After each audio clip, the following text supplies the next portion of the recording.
Hello, everyone. I hope you are actually forcing yourself for your bright future because there are only 15 days remain for your board exam. Um, so I heard from my students that ball poem is a bit critical to understand, and that's how because it is very important. Ball poem के 5 questions are going to come for 1 mark each मतलब 5 mark की ये पूरी poem है. So let's get understand the concept of this poem and एक एक beat उसका अच्छे से पढ़ेंगे, उसको अंडरस्टैंड करेंगे ताकि जो भी कोई क्रिटिकल क्वेश्चन आए आपको वो अच्छे से लिखते आना चाहिए. Welcome you all to the ANJ Academy. My name is Anuja Jadhav and let's get started to the ball poem. Introduction में this poem is written in blank verse. Blank verse मतलब ऐसी पोम जिसको कोई भी राइमिंग वर्ड्स में जुड़ा के नहीं बनाया गया है. मतलब there is no as such of rhyming words used for the poem. ठीक है. This poem is written in blank verse. This poem is about losing something that you love and learning to grow up. It is about a little boy who, for the first time in his young life, is learning what is like to experience the grief at a loss of much beloved possession. तो ये introduction था. Introduction में सबसे पहली बात कि actual में हुआ क्या है. एक छोटा बच्चा है और उसकी जो बहुत प्यारी चीज है उसकी बॉल खो गई है.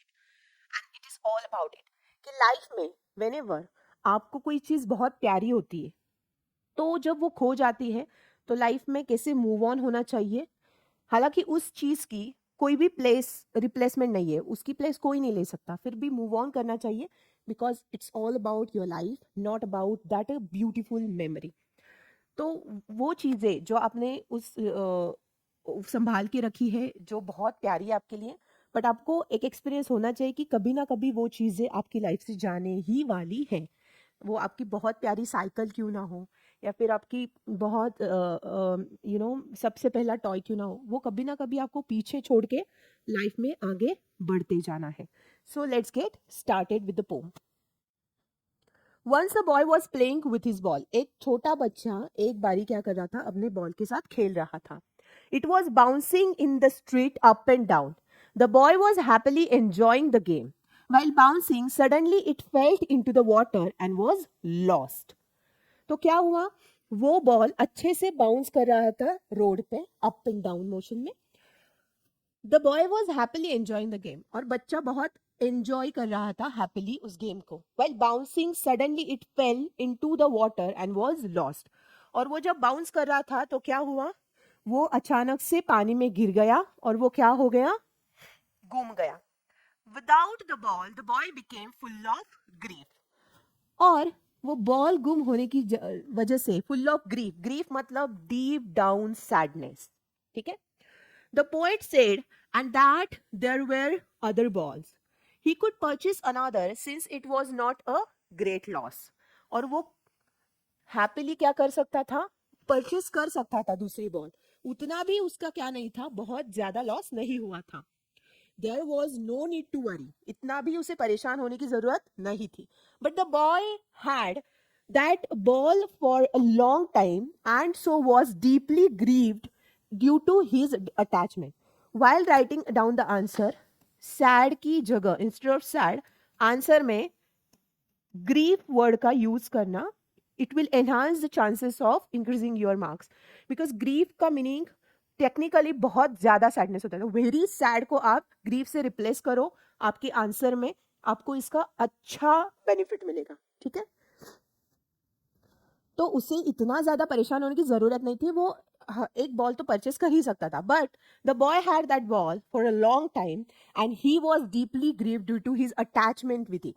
कोई भी चीज जब हम उसके साथ समय बिताते हैं, चाहे वो आपका एक छोटा सा पेन क्यों ना हो या फिर एक छोटा सा टॉय क्यों ना हो, अगर आप उसके साथ समय बिताते हैं तो उसकी साथ आपकी यादें जुड़ी होती है. Beautiful memories are there with that particular object. और उसकी वजह से होता क्या है, उसकी वजह से जब वो चीज चली जाती है तो क्या होती है, हमें डिटैचमेंट फील होती है, हमें बहुत ज्यादा सैडनेस फील होती है. It was link to his memories. वो अपनी मेमोरीज के साथ लिंक था उस बॉल के. The poet thinks that it is of no use to purchase another ball. He must feel his responsibility of the loss. ठीक है. एंड वॉट हैपन, पोएट ने ऐसे थिंक किया कि दैट कि एक दूसरी बॉल परचेज करने का कोई फायदा नहीं है, बिकॉज वो बॉल ना तो वो वैकेंट प्लेस जो है बॉल जाने की वजह से बन गई है वो भर सकती है, ना ही उसका किसी हद तक दुख कम हो सकता है। एक छोटा सा बच्चा जिसकी मेच्योरिटी ना के बराबर है, बट उसे उस बॉल से इतनी लगान हो गई कि वो बॉल अगर घूम जाए तो क्या होगा, उस बच्चे को उतना ज्यादा ग्रीफ होगा, है ना। So this is all about what कि this is all about the poem.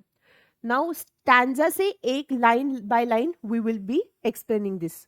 What is the boy now who has lost his ball? What is he to do? I saw it go merrily bouncing down the street and then merrily over. There it is in the water.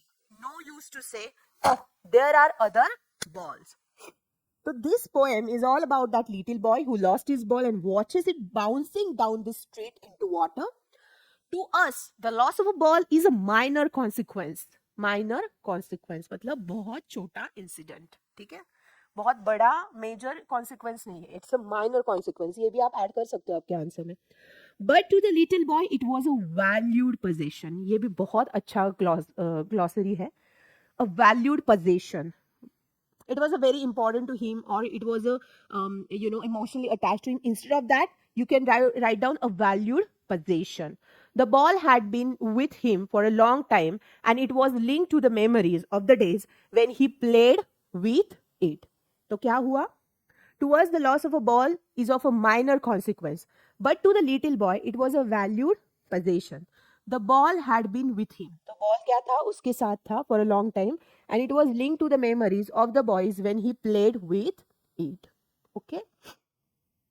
The ultimate shaking grief fixes the boy as he stands rigid, trembling, staring down. तो यहाँ पे बच्चे का emotional बाहर आ रहा है कि वो एक्चुअली कैसे रिस्पॉन्ड कर रहा है when he lost his ball. तो वो एकदम खड़ा हुआ है, रिजिड मतलब बहुत यू नो बहुत रिजिड मतलब बहुत टफ होता है वैसे देखा जाए मीनिंग में, बट रिजिड का और भी एक वर्ड है कि एकदम एकदम से घबरा जाना और एकदम से फ्रीज हो जाना, स्टैंड हो जाना, एकदम फ्रीज हो जाना। दूसरा वर्ड है थ्रेम्बलिंग। थ्रेम्बलिंग मतलब उसकी पाँव और हाथ को क्या होना, कपकपाना। स्टेरिंग डाउन मतलब वो उस बॉल को देख रहा था, बट वो छोटा था ना, तो वो कुछ कर भी नहीं पाया वो जब रिवर में चला गया था। All his young days into the harbour down his ball went. I would not intrude on him. A dim another ball is worthless.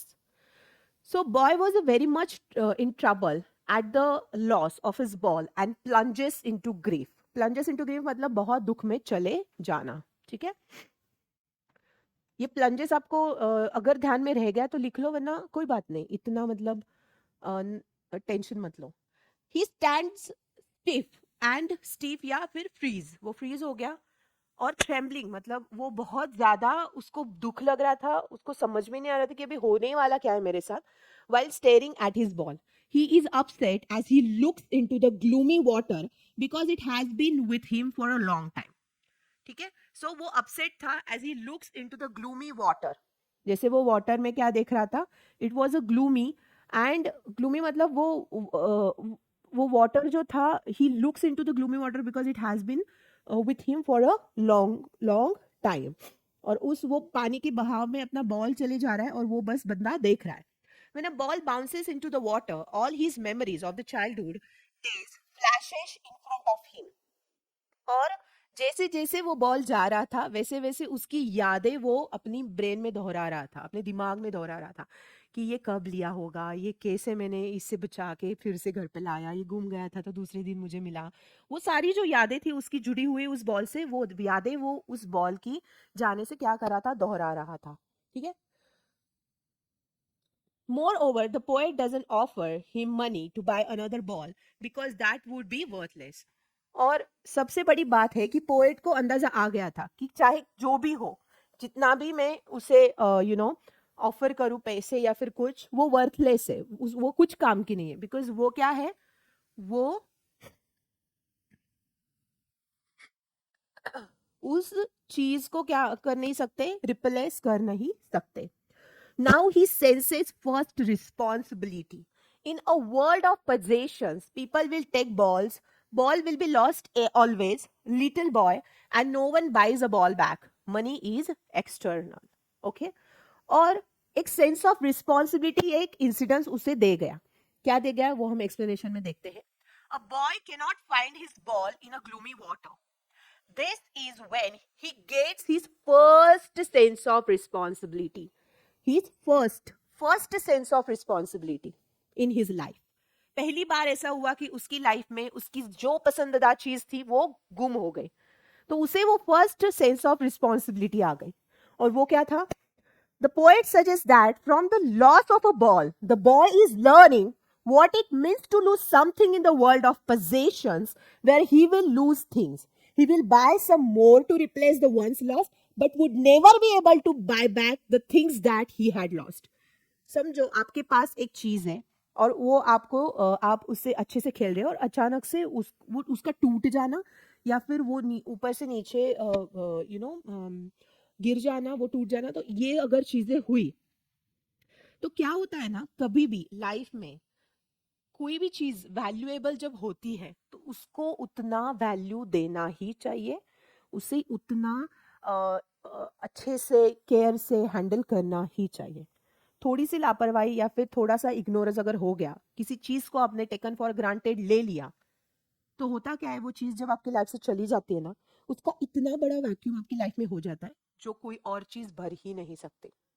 आपको उस चीज को के साथ, वो लॉस्ट के साथ ही मूव होना पड़ता है लाइफ में.